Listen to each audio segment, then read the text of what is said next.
The blue lights of the Zephyrian council chamber cast long shadows across the polished floor. Ambassador Keth Val stood at the center of the room, his silver scales catching the light as he moved. Around him, representatives from 12 different alien species sat in their floating chairs, all watching the large screen at the front of the room. The message played again. It was short, simple, and terrifying. This is Captain Elena Vasquez of the UES Indomitable. We are heading to the Kepler 442 system to help with reports of hostile activity against peaceful settlements. Any ships in the area should stay away for safety. The voice was calm, confident, and completely unaware of what it was saying. The human didn't know that 3 entire Confederation fleets had already tried to deal with the hostile activity in that system. She didn't know that over 40,000 trained soldiers had died fighting the Vrex swarms. She certainly didn't know that her species had been locked away from the rest of the galaxy for 3,000 years. Keth Val's tail twitched nervously. As the ambassador responsible for monitoring the Sol system quarantine, he had spent his entire career making sure the humans stayed where they belonged. The reports from the first contact teams were clear. Humans were dangerous. They fought wars against their own kind. They built weapons that could destroy entire planets. They solved problems with violence first and questions later.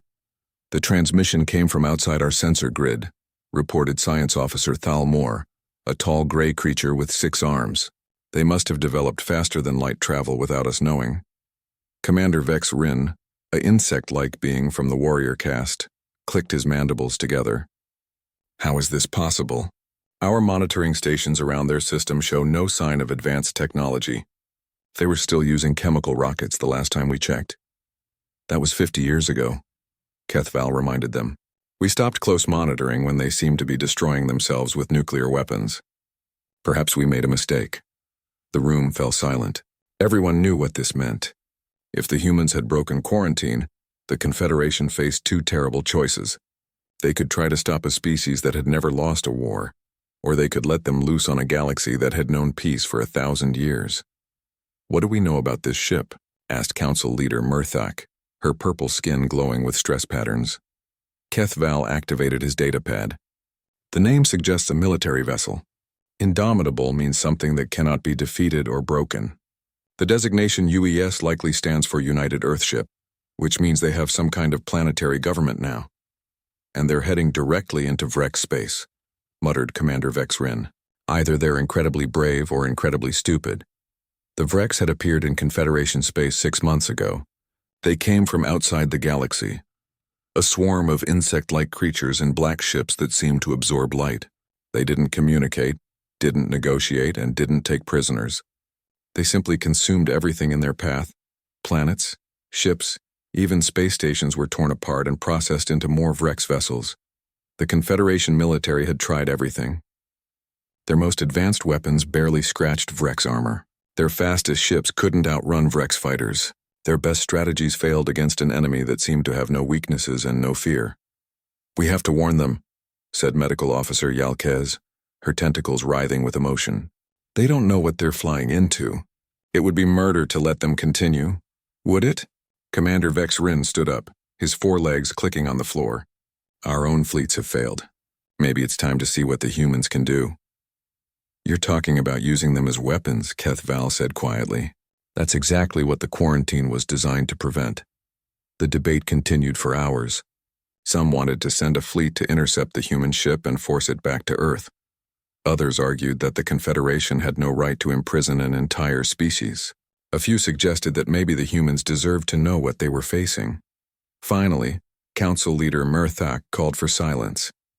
We will send a single ship to observe. Captain Zarneth, take your fastest vessel and reach the Kepler 442 system before the humans arrive. Document everything that happens.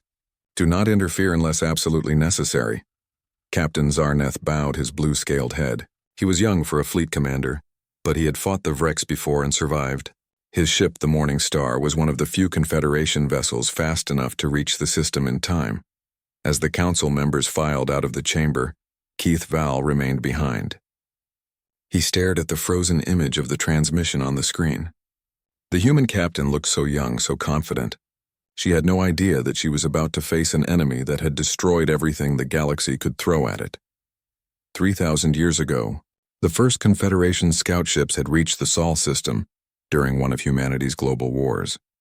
The reports they sent back had terrified every peaceful species in the galaxy. Humans fought with a savagery that defied understanding. They poisoned their own planet, slaughtered their own kind, and built weapons capable of ending all life on their world. When the scouts tried to make contact, human governments immediately assumed they were invaders and opened fire. The Confederation had drawn a line around the Sol system and declared it off limits. Let the humans destroy themselves, they decided. The galaxy would be safer without them.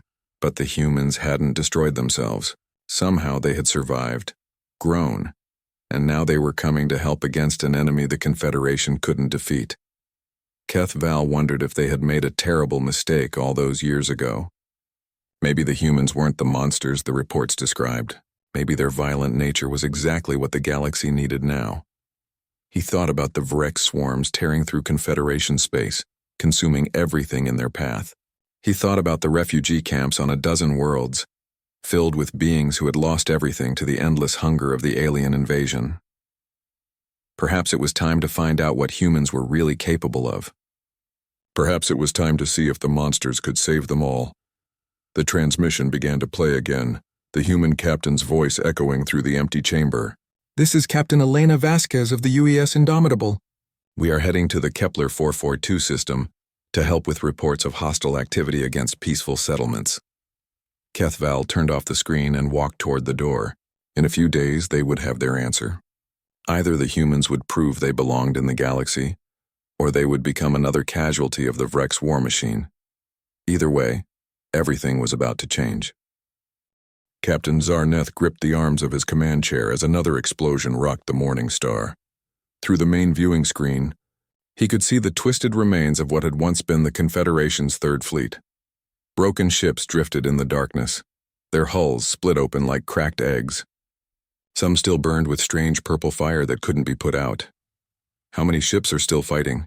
he asked his tactical officer. 12, sir. Down from 37 this morning." Lieutenant Colvis's voice was barely a whisper. The young Altarian's blue skin had turned pale with fear. The Vrex had been hitting the system for 3 days straight. Their black ships moved like living things, flowing around Confederation formations and striking where defenses were weakest. Every time Zarneth thought he understood their attack pattern, they changed it. "Sir, we're getting a message from Admiral Texmore," reported Communications Officer Yilnan. "He says we should retreat to the outer system. This position can't be held." Zarneth nodded. The Admiral was right.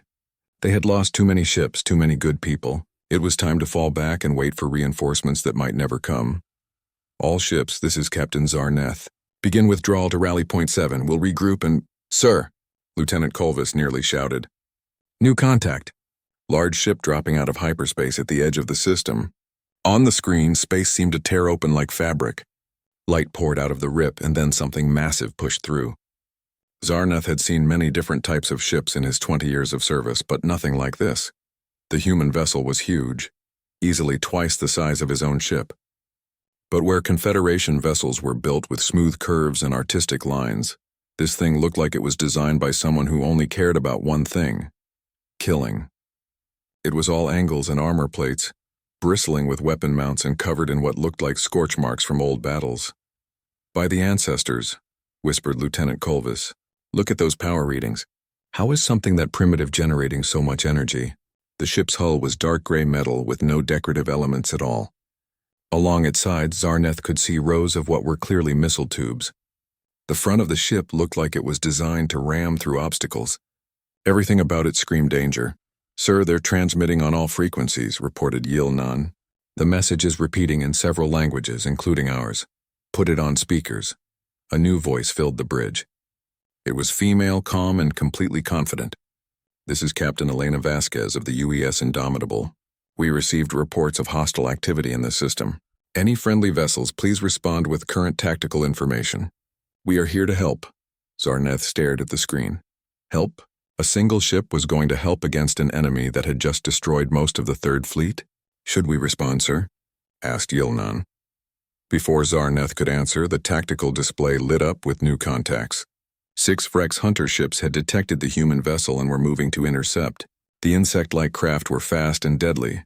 armed with weapons that could cut through Confederation armor like it was paper. "The Vreks are moving toward them," reported Kolvis.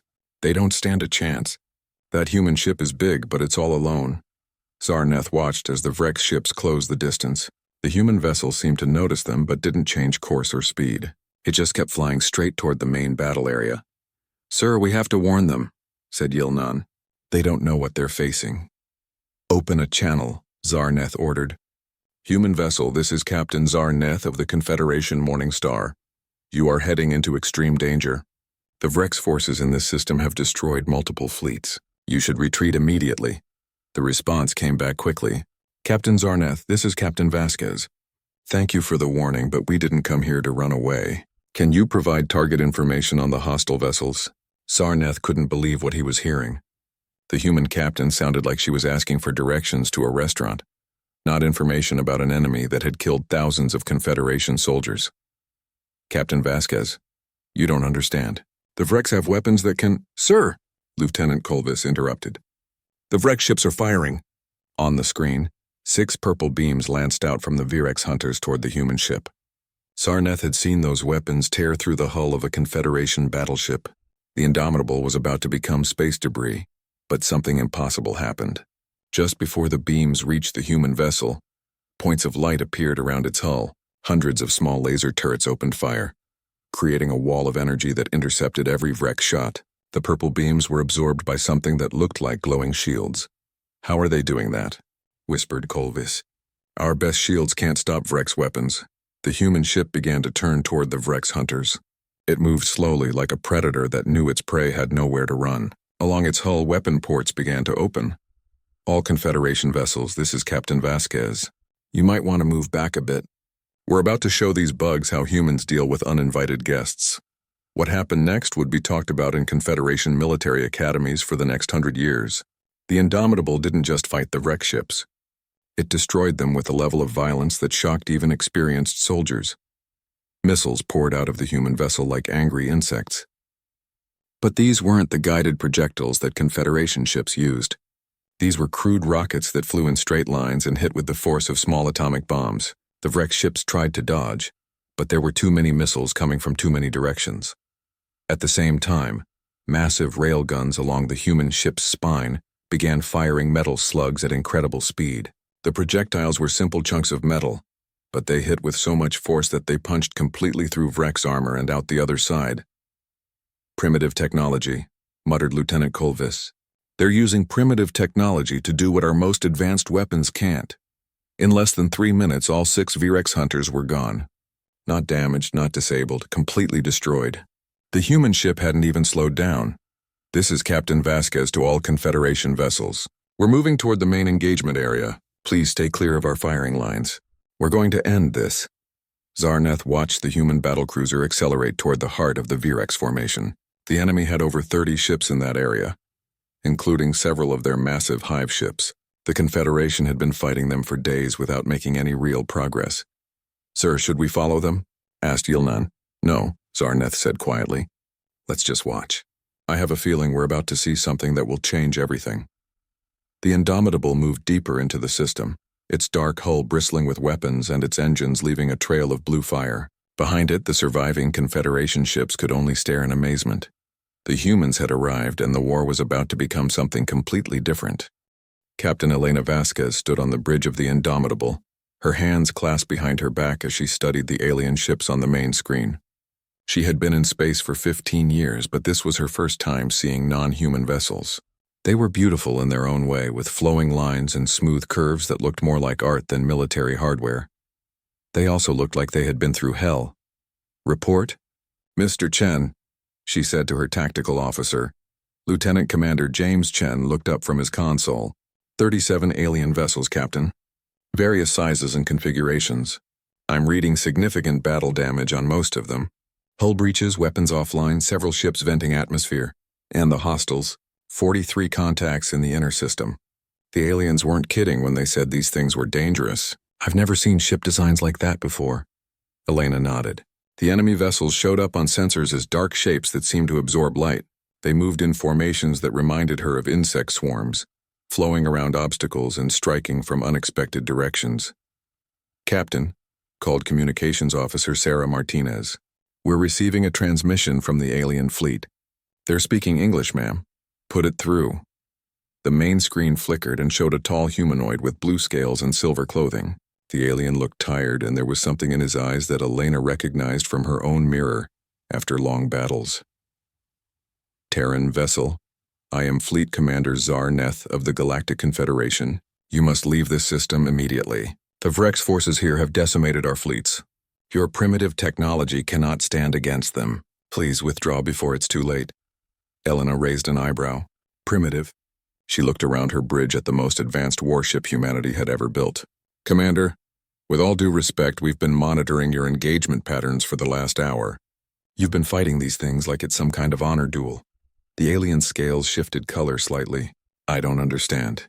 You're fighting fair, Elena explained.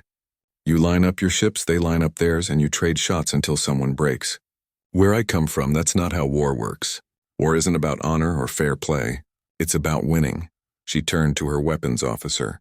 Mr. Chen, show our new friends what human primitive technology looks like. Target the main VREX formation. Full spread. Ma'am, are you sure? We don't know anything about these aliens' capabilities or... I know enough, Elena interrupted. They've been losing to these bugs for months. Time to show them how Earth does business. The alien commander was still visible on screen, his expression shifting from confusion to alarm. Captain, you cannot possibly... His words were cut off as the Indomitable opened fire. Elena had served in 3 different wars before humanity developed faster-than-light travel. She had fought against pirates in the asteroid belt, corporate security forces on Mars, and rebel colonies in the outer system. Every battle had taught her the same lesson. The side that hits first and hits hardest usually wins. The Indomitable's missile bays opened and unleashed hell. 200 guided rockets streaked toward the Vrex formation, each one carrying a nuclear warhead. At the same time, the ship's railguns began firing metal slugs at relativistic speeds. The projectiles were simple iron rods, but they hit with the force of meteors. Energy weapons online, reported Chen, targeting their largest ships. Laser batteries along the Indomitable's hull began firing, sending beams of concentrated light toward the enemy vessels. The aliens had been right about one thing. Vrex armor was tough. But it wasn't tough enough to stop weapons designed by a species that had spent centuries finding new ways to kill each other. Captain, called Martinez. The alien commander is trying to contact us again. Ignore him for now. Mr. Chen, status on targets? Direct hits on 12 Vrex vessels. 6 destroyed completely, 3 heavily damaged, 3 still fighting. The rest of their formation is breaking up. Elena smiled. The enemy had made the same mistake that every opponent humanity had ever faced made. They assumed human technology was crude and ineffective. They were half right. Human weapons were crude compared to the elegant energy systems the aliens used. But crude didn't mean weak. A nuclear missile might be primitive compared to whatever the aliens used, but it still turned anything it hit into expanding plasma. A railgun slug might be simple, but it still punched holes through armor plating like it was paper. The Vrex are regrouping, reported Chen. Looks like they're adapting to our tactics. Incoming missiles. Point defense online. All hands brace for impact. The Vrex return fire was impressive. Purple energy beams and guided projectiles filled space around the Indomitable. But Elena's ship had been designed by humans who understood a simple truth. In space combat, the ship that survived longest won the battle. The Indomitable's armor was 3 meters of hardened steel and ceramic composites. Its internal structure was a maze of reinforced bulkheads and redundant systems. When Vrex weapons hit the hull, they did damage, but they didn't stop the ship from fighting. Hull breach on deck 7, reported the damage control officer. Sealing now. Weapons still online, added Chen. Ready for second volley.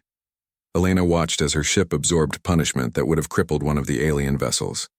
The Indomitable shook with each hit, but it kept fighting. That was the difference between human and alien shipbuilding philosophy. The aliens built ships that were fast and elegant. Humans built ships that refused to die. Fire at will, Mr. Chen. Let's finish this. The second wave of human missiles found their targets. More Vrex ships disappeared in balls of nuclear fire. The enemy formation collapsed as surviving vessels tried to escape the unexpected devastation. Captain, called Martinez. The alien commander is transmitting again. He sounds different. Elena looked at the screen. The blue-scaled alien was staring at her with an expression she couldn't read. When he spoke, his voice was quiet and thoughtful. Captain Vasquez, this is Commander Zarneth. Your tactics are defective. We have never seen anyone fight the Vrex like this. Perhaps we should discuss coordination. Now you're talking sense, Elena replied.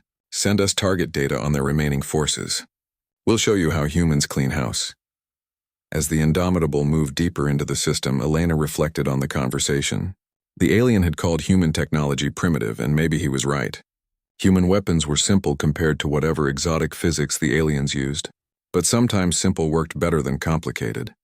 The Vrex had adapted to fight elegant alien ships with their graceful tactics and honorable combat methods. They hadn't been ready for humans who fought like cornered animals and built ships like flying fortresses. Mr. Chen, what's our ammunition status? 60% remaining, Captain. More than enough to finish the job. Elena nodded. The aliens would learn today that humanity might be primitive, but they were very good at what they did. And what they did was win wars by any means necessary. The Vrex were about to discover why humanity had never lost a conflict when they were properly motivated. They were also about to learn why the galaxy had been wise to keep humans locked away. Unfortunately for the galaxy, that time was over. Commander Zarneth watched his tactical display with growing disbelief as the human ship tore through Vrex formations like they were made of paper. In 30 minutes of combat, the single human vessel had accomplished what 3 Confederation fleets had failed to do in 6 months. Impossible, whispered his science officer, Thalmor. They're using projectile weapons and chemical explosives. How can such primitive technology be so effective? The answer became clear as Zarneth studied the human attack patterns. The Confederation had been fighting the Vrex according to established military doctrine. Elegant formations, coordinated energy weapons, tactical withdrawals when positions became untenable. It was warfare as art, practiced by civilized species for thousands of years. The humans fought like animals. Look at their missile spread, pointed out Lieutenant Colvis. They're not trying to disable those ships or force surrender. They're trying to completely destroy them. Zarneth nodded grimly. Every Confederation weapon was designed with multiple settings: stun, disable, destroy. Their military philosophy emphasized minimum necessary force and the preservation of life whenever possible. The humans seem to have only one setting: obliterate. Sir, the human vessel is taking heavy fire, reported Tactical Officer Venkol. Multiple hull breaches, several weapon systems offline. But they're not retreating. That was perhaps the most shocking thing of all. Confederation doctrine called for tactical withdrawal when a ship took more than 30% damage. The human vessel had absorbed punishment that would have sent any Confederation ship limping back to port, but it kept fighting. Their armor is incredible, muttered Thalmor. It's primitive metal plating, but it's so thick that Vrex weapons can't punch through cleanly. And look at their internal structure. Redundant systems everywhere. Zarneth studied the data his sensors were collecting. The human ship was built like a fortress that could move through space. Where Confederation vessels relied on shields and speed, the humans had simply made their ship too tough to kill quickly. Sir, they're launching another missile salvo, reported Venkol. But these are different. The warheads are much larger. On the main screen, Zarneth watched as the human ship fired a spread of massive missiles toward the largest Vrex hive ship. The projectiles were crude by Confederation standards, barely guided chemical rockets. But each one carried a nuclear warhead that burned like a small star when it detonated. The Vrex hive ship, which had shrugged off hours of Confederation energy weapons fire, came apart like a broken toy. The nuclear explosions tore through its hull and triggered secondary explosions that lit up the entire formation. By the ancestors, breathed Lieutenant Colvis.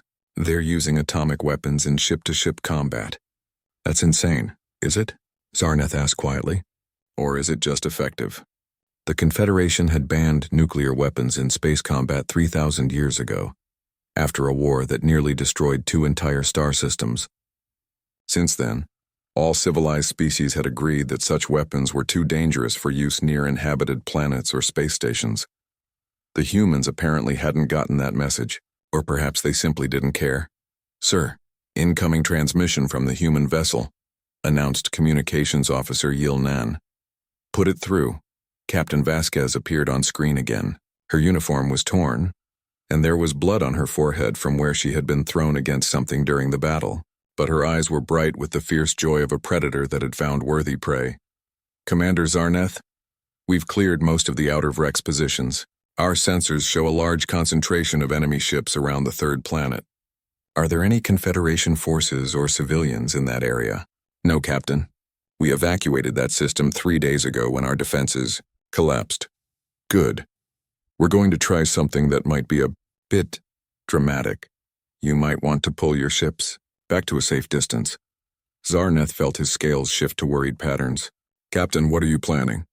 "Something my people call a nuclear close assault. Trust me, you don't want to be nearby when it happens."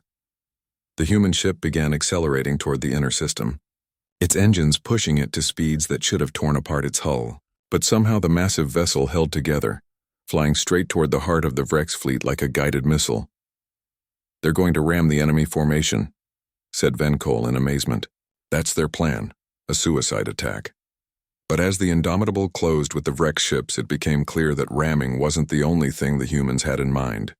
The battlecruiser began launching every weapon it had: missiles, railgun slugs, energy beams, and something new that looked like clouds of metallic particles. "What are those?" asked Thalmor, pointing to the particle clouds. "Shrapnel weapons," answered Venkol after checking his databases. Simple metal fragments fired at high velocity, primitive but effective against light armor. The human ship plowed into the Vrex formation like an ancient warrior charging into battle. It was taking horrific damage. Entire sections of hull were being torn away, and atmosphere was venting from dozens of breaches. But it kept fighting, its weapon systems continuing to fire even as the ship came apart around them. "Sir, they're launching nuclear mines," reported Venkol. "Dozens of them scattered throughout the enemy formation." Zarneth watched in fascination as the human strategy became clear. The Indomitable wasn't trying to survive the assault. It was trying to position itself where it could do maximum damage before it died. The nuclear mines would detonate in sequence, creating a chain reaction that would destroy everything in the immediate area. It was brilliant, terrible, and completely insane. "All ships, emergency acceleration away from the inner system," Zarneth ordered. "Maximum distance now." The Confederation vessels fled as fast as their engines could carry them. Behind them, the human ship finally stopped moving, drifting dead in space among the wreckage of the Vrex fleet. For a moment, there was silence. Then the mines began to detonate. The explosions came in waves, each one triggering others in a cascade of nuclear fire that lit up half the system. When the light finally faded, there was nothing left of the Vrex fleet except expanding clouds of radioactive gas. "Incredible," whispered Thalmor. "They destroyed themselves to eliminate the enemy. No Confederation captain would ever consider such tactics." "No," Zarneth agreed. "We wouldn't, that's why we were losing." "Sir, we're detecting an emergency beacon from the human ship," reported Yilnan. "Weak signal, but it's definitely coming from their vessel." "They survived?" Colby sounded shocked. "How is that possible?" Zarneth was beginning to understand. The humans had designed their ship to survive exactly this kind of punishment. The Indomitable might be crippled, but its crew was still alive somewhere in that floating wreck. "Prepare rescue shuttles," he ordered. "If any humans survived that battle, I want to meet them." As the Morning Star moved toward the drifting hulk of the human battlecruiser, Zarneth reflected on what he had witnessed. The humans fought without honor, used banned weapons, and employed tactics that no civilized species would consider. They had also just saved the Confederation from an enemy that had seemed unstoppable. Perhaps there was something to be said for fighting, like an animal when the alternative was becoming extinct like a gentleman. 3 days after the battle, Captain Elena Vasquez sat in the medical bay of the Confederation ship Morning Star, watching alien doctors work on her injured crew members. The Indomitable was beyond repair, a twisted hulk of metal that would probably be studied by alien scientists for decades. But somehow, 230 of her 300 crew members had survived. Commander Zarneth entered the medical bay, his blue scales showing patterns that Elena was beginning to recognize as curiosity, mixed with concern. The alien commander had been visiting daily, asking careful questions about human technology and tactics. "Captain Vasquez, how are your people doing?" he asked. "Better than expected," Elena replied. Your medical staff has been incredible. I've never seen healing technology like this. It was true. The aliens had medical devices that could heal broken bones in hours and close, wounds that would have taken weeks to recover from on Earth. They had saved lives that would have been lost even in the best human hospitals. We are happy to help, Zarneth said. It is the least we can do after what you did for us. Elena studied the alien commander. Over the past 3 days, she had learned that he was considered young for his position, that he had lost his previous ship to the wrecks, and that he genuinely cared about the people under his command. In many ways, he reminded her of human officers she had served with. Commander, can I ask you something? Of course. Why did your people lock us away? What did we do that was so terrible you had to quarantine our entire species? Zarneth's scales shifted to what Elena had learned were embarrassment patterns. The first contact teams reported that humans were extremely violent. You were fighting wars across your entire planet, building weapons that could destroy all life on your world. When our scouts tried to make peaceful contact, your governments assumed they were invaders and attacked, so you decided, we were too dangerous to be allowed into the galaxy. Yes, the Confederation believed that humans would bring nothing but war and destruction to civilized space. Elena laughed, but there was no humor in it. Funny thing is, you were probably right. If you had made contact 100 years ago, during one of our major wars, we probably would have tried to conquer half the galaxy. And now? Now we've learned some hard lessons about the cost of constant warfare. We've seen what happens when violence becomes the only solution to every problem. Most humans want peace now, Commander. We just happen to be very good at war when peace isn't an option. The medical bay doors opened and Lieutenant Commander Chen entered, his arm in a healing cast that the aliens had applied.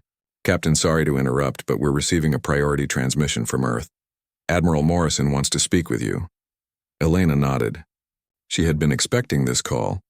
Put it through to the communication center. Commander Zarneth, would you like to meet the rest of humanity? The alien looked nervous but curious. I would be honored. They made their way to the Morning Star's communication center, where a large screen showed the image of Admiral Sarah Morrison, head of the United Earth Fleet. The Admiral was in her 60s, with gray hair and the kind of steady gaze that came from decades of military service. Captain Vasquez, good to see you're alive. Your mission report makes for interesting reading. Thank you, Admiral. I'd like you to meet Commander Zarneth of the Galactic Confederation. He's been very helpful since the battle. Admiral Morrison studied the alien commander with professional interest. Commander, I understand your people have been monitoring our system for some time. Yes, Admiral. We maintained a quarantine around your species for 3,000 years. And now? Zarneth looked at Elena, then back at the screen. Now I believe we made a mistake. Humanity has proven that it can be a valuable ally against threats that the Confederation cannot handle alone. The Vrex are not the only enemy out there, Admiral Morrison said quietly. Our long-range sensors have detected other hostile forces moving toward this region of space. Things that make the Vrex look like children playing with toys. Elena felt a chill run down her spine. If there were worse threats coming, the galaxy would need every advantage it could get. What are you proposing, Admiral? Zarneth asked. An alliance. Humanity will share our military technology and tactics with the Confederation. In return, you share your medical technology, faster-than-light communication systems, and peaceful exploration techniques with us. You would teach us how to fight like humans? We would teach you how to survive like humans, Elena corrected. There's a difference. Fighting like us means being willing to do whatever it takes to protect the people you care about, even if it's not pretty or honorable. Zarneth was quiet for a long moment, his scales showing deep thought patterns. Captain, in the past 3 days, I have seen my people's reaction to your tactics. Some are horrified by your methods. They say humans fight without honor, that you use weapons too terrible for civilized warfare. They're not wrong, Elena admitted. We do fight dirty when we have to. We use nuclear weapons, biological warfare, psychological tactics, anything that gives us an advantage. War isn't a game for us, Commander. It's survival. And others, Zarneth continued, believe that honor is meaningless if everyone you're trying to protect is dead. They think the Confederation has become so focused on fighting fairly that we forgot how to win. Admiral Morrison leaned forward on the screen. Commander, I won't lie to you. Humans can be dangerous allies. We'll push you to fight harder, think differently, and make choices that your people might not be comfortable with, but we'll also stand with you against any threat. no matter how hopeless the odds look, even if it means sacrificing your own people. Especially then, Elena said firmly. That's what we do, Commander. We fight the monsters so that others don't have to become monsters themselves. Zarneth looked around the communication center, his gaze taking in the mixture of human and alien technology that had been hastily installed to allow the two species to work together. Admiral Morrison, Captain Vasquez, I will recommend to the Confederation Council that we accept your alliance proposal. But I have one condition. What's that? Asked the Admiral. I want human officers assigned to Confederation ships, and I want Confederation officers assigned to human vessels. If we're going to learn to fight together, we need to understand each other. Elena smiled. I think that can be arranged, Commander. As the transmission ended, Elena reflected on how much had changed in just a few days. Humanity had been locked away from the galaxy for 3,000 years, considered too dangerous to interact with civilized species. Now they were being asked to help protect that same civilization against threats that conventional tactics couldn't handle. The galaxy was about to discover that sometimes the best way to preserve peace was to have very good friends who were very good at war. And humanity, for all their faults, had always been excellent at making war when war was necessary. The age of human isolation was over. The age of human integration into galactic civilization was about to begin. Whether that was a blessing or a curse remained to be seen. But one thing was certain, the galaxy would never be boring again.